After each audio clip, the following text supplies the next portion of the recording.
विशेषतः लोकशाही चॅनलच्या माध्यमातून अत्यंत गांभीर्यानं आणि जबाबदारीनं हे नोंदवलं पाहिजे की पुण्यातल्या जी पोलीस यंत्रणा आहे, कारण पालकमंत्री तर वारंवार सांगतात, सुदैवाने पालकमंत्री हे राज्याचे उपमुख्यमंत्री आहेत. त्यामुळे राज्याच्या उपमुख्यमंत्र्यांनी हे अनेकदा सांगितलेलं आहे की आम्ही तुम्हाला फ्री हँड देतोय, पण या सगळ्या लोकांचा बंदोबस्त करा, पण तो होत नाही. हे फार म्हणजे वाईट आहे ना की ससून हॉस्पिटलच्या तिथूनच ड्रग्ज पेडलर आणि स्लीपर सेल सुरू व्हावा हे चिंताजनक आहे.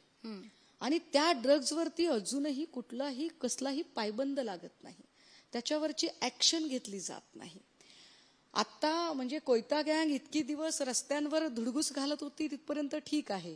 काल परवाचे फुटेज आहेत की ते अक्षरशः सोसायटीमध्ये घुसले.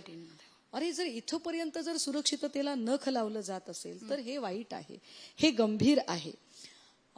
इथले आमचे पोलीस आयुक्त असणारे अमितेशजी, खरं तर ते आज या चर्चेत होणार होते. ते इथे असते तर मला त्यांना खाजगीत सुद्धा हे बोलायला आवडलं असतं, पण दुर्दैवाने मला ते चॅनलवर बोलावं लागते.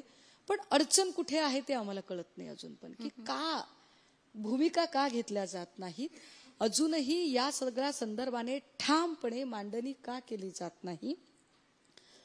मी ज्या भागात आहे किंवा विशेषतः आपल्या सगळ्यांच्या चर्चेत फक्त पुण्याचं कोरेगाव पार्क आहे की कोरेगाव पार्क आणि बंड गार्डन या एरियामध्ये खूप सारे पब बार आहेत.